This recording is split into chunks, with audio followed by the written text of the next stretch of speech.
This is probably the second most well-known story from the area. This took place towards the end of World War II. This was a series of real events, and it involved these strange gas attacks that occurred throughout the town of Mattoon. But a lot of, at the end of the day, a lot of people said that it was mass hysteria that caused it. That really there never were any attacks. And it was simply people were spooked by something, maybe it was news of the war or talk about strange weapons that the Nazis were using.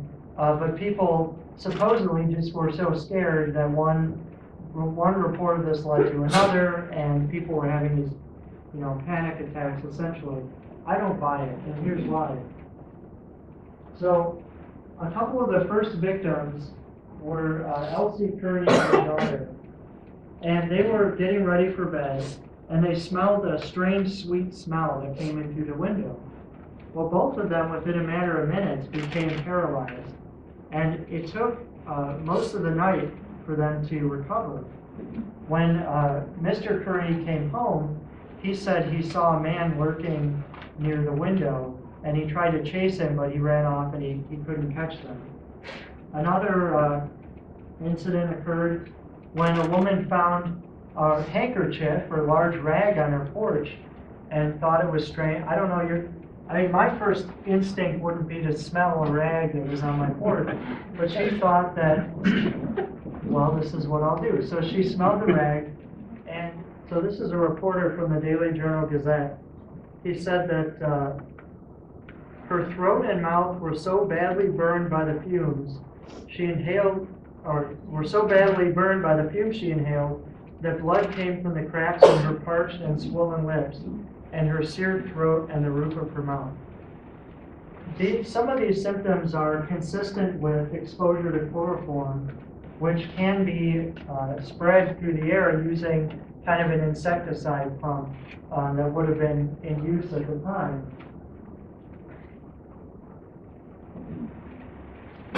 This is a headline from the actual newspaper at the time. And originally, the police said that these were fumes that had escaped from a local factory or something like that. But there was a problem with that. The EPA went through and tested everything, and there were no fumes. The owners of these companies said, hey, we've been tested, certified, everything. None of our workers have gotten sick. So that explanation didn't fly. So that's when they came up with the mass hysteria explanation. But I feel that it doesn't really fit the evidence. I mean, the evidence is that we actually have people who became paralyzed, who were sickened, who actually had a physical reaction to some of these chemicals. And there was a book that was written recently by Scott Maruna that theorized there was a man who had grown up in Mattoon who I guess had been teased as a kid. He was made fun of in high school. He went off to college. He was a chemistry student at the University of Illinois.